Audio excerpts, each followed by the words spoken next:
नमस्ते बच्चों, मैं तृप्ति सांगानी सरस्वती ग्रुप ऑफ एजुकेशन की ओर से आप सभी का स्वागत करती हूँ।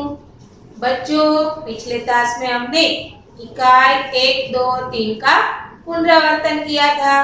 आज हम इस क्लास में इकाई 4, 5 और 8 का पुनरावर्तन करने जा रहे हैं। उससे पहले पिछले क्लास में हमने जो अभ्यास कर लिया था उसको फिर से याद कर लेते हैं। पहली इकाई थी दयालु शिकारी। एक शिकारी है, वो क्या करता है? जंगल में जाकर हिरनी का शिकार करता है क्योंकि उसे हिरण का मांस खाने की इच्छा हुई थी। पर जब वो हिरण को आहट करता है यानी कि उसको गोली मार देता है, उसके बाद जो परिस्थिति हिरनी की होती है यह देखकर शिकारी को बहुत पछतावा होता है क्योंकि हिरनी ने अभी अभी एक छोटे से शावक को जन्म दिया था। उसकी आंखों से आंसू बह रहे थे और वो अपने शावक के पास जाकर बैठ जाती है। वो तड़प रही थी। यह दृश्य देखकर शिकारी को दया आ गई और वह हिरनी को अस्पताल ले जाता है और वहां पर उसका इलाज करवाता है। इलाज मिलने पर हिरनी ठीक हो जाती है और शिकारी उसे वापस जंगल में छोड़ आता है उसके शावक के पास। तो बच्चों, यहाँ पर हमें यह सीख मिलती है कि हमें जानवरों के प्रति दया दिखानी चाहिए। हमें कभी क्रूरता भरा व्यवहार नहीं करना चाहिए और वक्त आने पर सबकी परेशानियां भी हमें समझनी चाहिए। सभी के दुख को हमें समझना चाहिए। यहाँ पर शिकारी भी क्रूरता दिखाने के बाद उसको भी हिरनी को देखकर उस पर दया आ जाती है। अब बात करते हैं इकाई दूसरी, जो एक कविता है, एक जगत एक लोक। यहाँ पर कवि बताते हैं कि ये सारा संसार एक मानव लोक है। हम सब एक ही आसमान के नीचे रहते हैं। एक ही सूर्य, एक ही चंद्र, एक ही हवा पानी हमें मिलता है। हम सबके जीवन की कहानी भी एक जैसी है। हम सब के जीवन में सुख और दुख बारी बारी से आते रहते हैं। हम सबको एक जैसा सम्मान मिले और एक जैसा न्याय मिले। हम सब आपस में मिलजुल कर रहे और वक्त आने पर एक दूसरे की सहायता करें। यही हमारा धर्म और कर्म होना चाहिए। हर जगह हम विश्व शांति का झंडा लहराए और सभी राष्ट्रों में एकता की भावना फैलाए। ठीक है, अब बात करते हैं इकाई नंबर 3 की, समझदार नन्ही। यहाँ पर बिच्छू और नन्ही बतख के बारे में चर्चा है, यानी कि कहानी है कि बिच्छू का स्वभाव तो डंक मारना है और हम दूसरों की गंदी आदत को देखकर हम अपने अच्छे स्वभाव को तो नहीं छोड़ सकते ना। यहाँ पर बिच्छू को बार बार बचाने पर भी वो उसको यानी कि नन्ही बतख को डंक मारता है, लेकिन अंत में उसे शर्म महसूस होती है कि नन्ही ने उसे बार बार बचाया और उसने नन्ही के साथ गंदा व्यवहार किया। फिर वह माफी मांगता है और यह शपथ लेता है कि आज के बाद मैं किसी निर्दोष पर अत्याचार नहीं करूंगा। यह बात हुई इकाई नंबर 3 की। तो बच्चों, आपको ये तीनों इकाई अच्छे से समझ में आ गई होगी। अब हम बात करते हैं इकाई नंबर 4, जो है गिनती। गिनती का मतलब होता है गणना। आपको 51 से 100 तक की गिनती का अभ्यास करना है। ठीक है, चलो हम देखते हैं, क्योंकि इनकी लिखावट भी अलग अलग होती है। अंकों में और शब्दों में इसे अलग तरह से लिखा जाता है। 51, 52, 53, 54, 55, 56, 57, 58, 59, 60, 61, 62, 63, 64, 65, 66, 67, 68, 69, 70, 71, 72, 73, 74, 75, 76, 77, 79, 80, 81, 82, 83, 84, 85, 86, 87, 88, 89, 90, 91, 91, 92, 93, 94, 95, 96, 97, 98, 99, 100। तो आपको 51 से लेकर 100 तक की गिनती का अभ्यास करना है। समझ में आ गया बच्चों? 51 से लेकर 100 तक। ज्यादातर दिक्कत आपको कहाँ पर होगी? 71 से लेकर 80 तक और 51 यानी कि 51 से लेकर 100 तक। ठीक है, तो आप इसका बारी बारी से अभ्यास करेगा क्योंकि आपकी एग्जाम में गिनती भी पूछी जाएगी। किस प्रकार पूछी जाएगी वो आपको मैं बाद में समझाऊंगी। ठीक है, अब हम बात करते हैं इकाई नंबर 5, धरती को महकाए। यह भी एक कविता है। देखो, प्रकृति के कण कण से हमें बहुत कुछ सीखने को मिलता है। कैसे? तो कि बगिया के फूलों को देखो, वो क्या करते हैं? वो प्रत्येक दिन खुशी रहते हैं, चाहे आंधी आए, तूफान आए या बारिश आए, वो सब कुछ हंसते हंसते सह जाते हैं।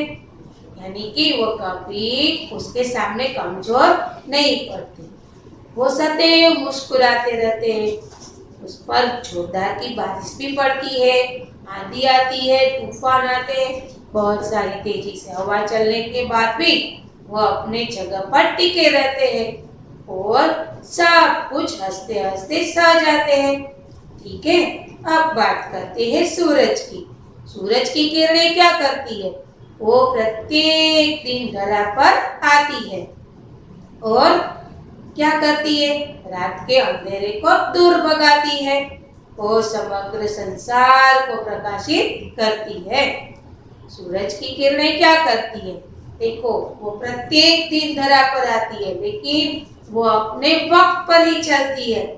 उसकी किरणें वक्त पर ही चलती है, सूरज अपने वक्त पर ही निकलता है। यानी कि उसके पास से हमें यह भी सीखने को मिलता है कि हमें अपने समय पर ही चलना चाहिए, ना ही कुछ काम पीछे और ना ही कुछ आगे। ठीक है, हमें अपने वक्त पर ही चलना चाहिए और अपने वक्त पर ही सारा कार्य करना चाहिए। वो हर रोज धरा पर आती है, फिर क्या करती है? सारे अंधेरे को दूर कर कर प्रकाशित करती है, यानी कि ये धरा प्रकाशित हो जाती है। फिर देखिए, दीपक क्या करता है? दीपक अपने अंतर को जलाकर क्या करता है? सबको रोशनी देता है। यानी कि वो खुद जलता है लेकिन दूसरों को रोशनी देता है, अपना अंतर जलाता है। दिया जब प्रज्वलित होता है तब आप देखते हैं कि वो तो खुद जल रहा है लेकिन सबको क्या दे रहा है? रोशनी प्रदान कर रहा है। तो क्या करें? आओ हम सब भी क्या करेंगे? तो हम सब मिलकर सब मनुष्य संसार में अपना नाम बनाएंगे। ऐसे अच्छे अच्छे कार्य करेंगे कि हमारी कीर्ति चारों ओर फैल जाए और ये सारा संसार हमें इतना सुंदर दिखाई दे। यहाँ पर हम सब लोग मिलकर इस धरती को सुंदर बनाएंगे और सुगंधित बनाएंगे। लेकिन कैसे? ऐसे अच्छे अच्छे कार्य कर कर। जैसे दीपक से हमें सीखने को मिलता है कि दूसरे को रोशनी देना चाहिए। सूरज की किरणें क्या करती है? वक्त पर आती है और सारे संसार को प्रकाशित करती है। उसी प्रकार फूल भी क्या करते हैं? फूल आंधी और तूफान में डटे रहते हैं। हमें भी सभी मुश्किलों के सामने डटे रहना है और अच्छे अच्छे सच्चे सच्चे कार्य कर कर हम इस धरती को खूबसूरत बना सकते, सुंदर बना सकते। ठीक है, अब हम बात करेंगे इकाई नंबर 8, राजा का हिस्सा। राजा भोज क्या करते थे? तो राजा भोज रथ पर सवार होकर निकल जाते थे और पूरे राज्य में भ्रमण करते थे और भ्रमण कर कर वो अपने राज्य के लोगों का ब्यौरा करते थे, यानी कि अपने राज्य के लोग क्या करते हैं, उसकी क्या परेशानी है, कौन सी कठिनाइयां है, कौन लोग कैसा वर्क करते हैं, ये सारी जानकारी वो रथ में बैठकर पूरे राज्य में भ्रमण कर कर ले लेते थे। एक दिन राजा भोज अपनी बेगम के साथ, यानी कि अपनी रानी के साथ राज्य का भ्रमण करने निकले, तब उसने देखा कि एक किसान क्या कर रहा है। एक किसान खेत में हल में अपने पत्नी को जोता हुआ है, यानी कि हल में एक बैल है और एक जगह उसकी पत्नी जोती हुई है। तब उसे लगा कि यह किसान तो अपनी पत्नी के साथ अत्याचार कर रहा है। वो वहीं पर रथ रोक देता है, किसान से मिलता है। किसान को पता नहीं था कि वो तो राजा भोज है और किसान अपने कार्य में कर्मनिष्ठ था, उसे किसी भी प्रकार से अपना कार्य नहीं रोकना था।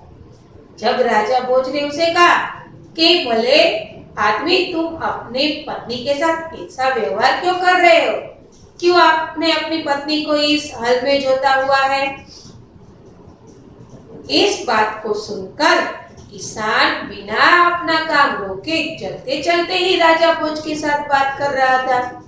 वो बताता है कि मेरा एक बैल मर गया है और दूसरे बैल खरीदने के लिए मेरे पास पैसे नहीं है, और एक बार बैल की कमी की वजह से क्या मैं अपना काम रोक दूं, तो फिर मैं अपना खाऊंगा क्या। इसीलिए उस बैल की जगह मैंने अपनी पत्नी को जोता है, इसीलिए खेत अच्छे से हो पाए। तब राजा भोज को उसकी परेशानी समझ में आ गई। उसने कहा ठीक है, मेरे पास बैल है, तुम आओ मेरे पास से एक बैल ले जाओ। लेकिन किसान कर्मनिष्ठ था, उसको अपने कार्य के प्रति अत्यधिक लगन थी। उसने कहा कि अगर आप देना चाहते हैं तो आप ही उस बैल को लेके आइए, मैं अपना काम नहीं रोक पाऊंगा। राजा भोज को उसकी बात और अपने कार्य के प्रति लगन देखकर बहुत अच्छा लगा।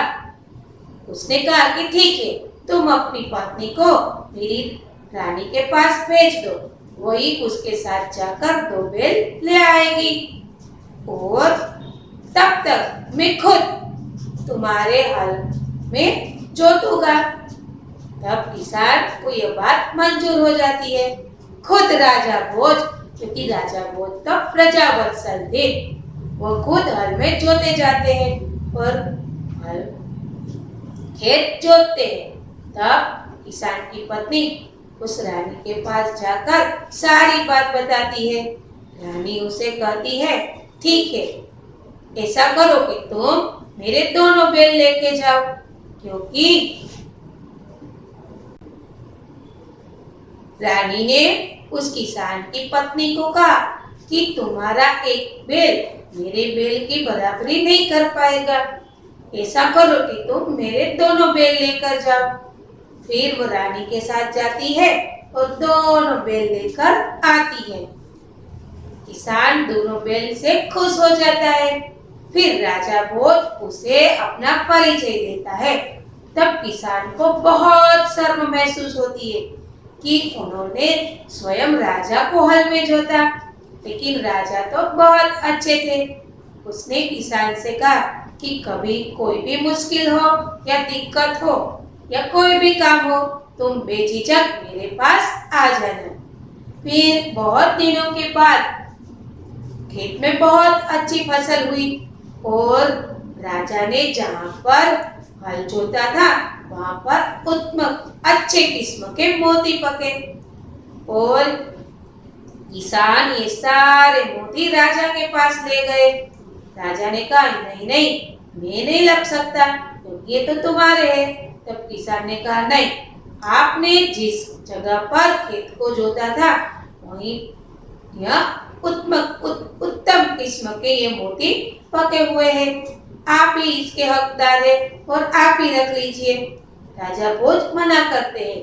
तब किसान ने कहा कि ऐसा करिए कि आप अपने राजकोष में रख दीजिए, कभी किसी निर्धन को या किसी जरूरतमंद को इसकी सहायता पड़े तो आप उसे दे देना।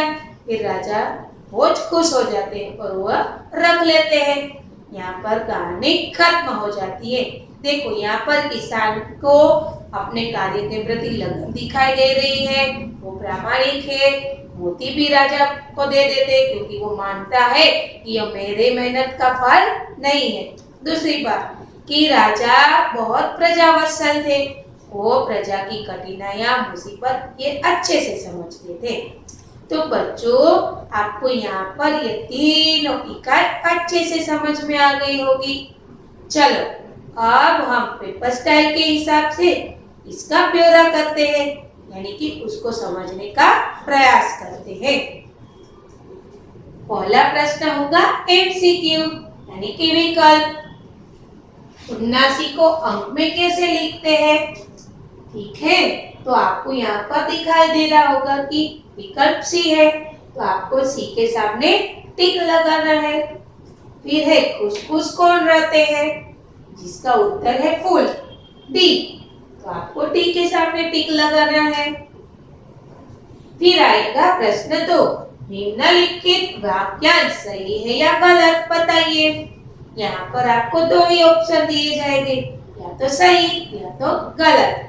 आपको वाक्य अच्छे से पढ़ना है, फिर ही उसका चयन करना है कि यह गलत है या सही। सोच समझ कर ही टिक लगाना है। सूरज की किरणें रोज धरा पर आती है, सही है, तो आपको ए के सामने टिक लगाना है। स्वयं शब्द का अर्थ माफी होता है, यह गलत है। स्वयं शब्द का अर्थ होता है खुद, तो आपको भी गलत के सामने टिक लगाना है। अब बात करते हैं प्रश्न नंबर 3। कोष्टक में से विकल्प चुनकर रिक्त स्थानों की पूर्ति कीजिए। यहाँ पर आपको सारे विकल्प दिए गए होंगे, आपको अच्छे से रिक्त स्थान पढ़नी है और ऊपर से सही विकल्प का चुनाव करना है, बाद में ही टिक लगाना है। देखिए, खेत खली जगह से जोता जाता है, जिसका जवाब है हल, बी, तो आपको यहाँ बी के सामने टिक लगाना है।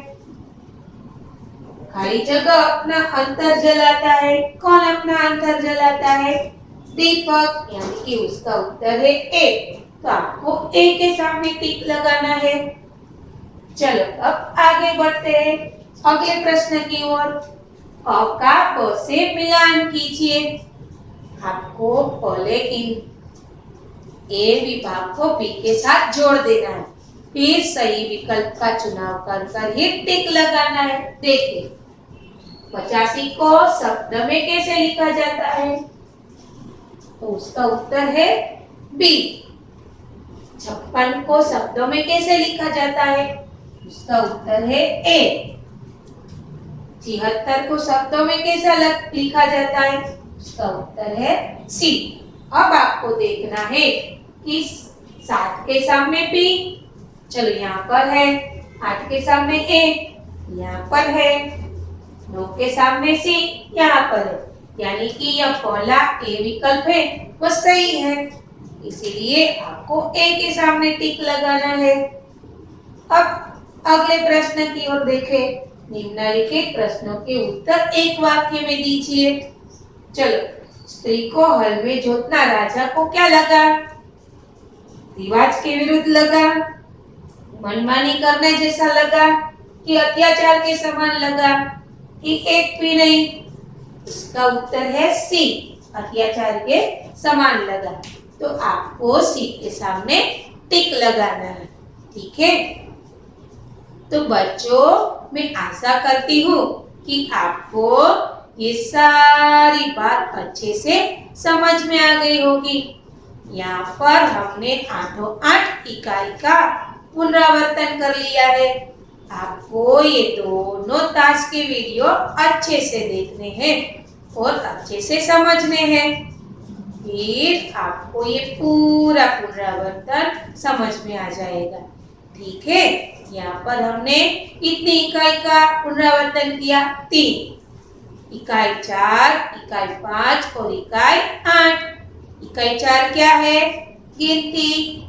आपको गिनती का अभ्यास करना पड़ेगा। ठीक है, फिर आया कविता। इकाई नंबर 5, धरती को महकाना।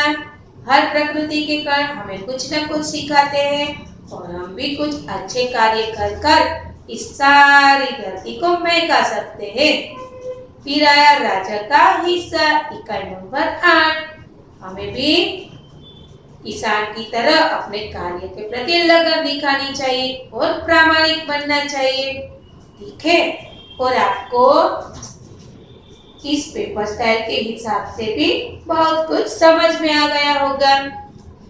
इस टास्क के बाद आपको एक पेपर सॉल्यूशन दिया जाएगा होमवर्क में, जिसका उत्तर भी साथ में ही होगा।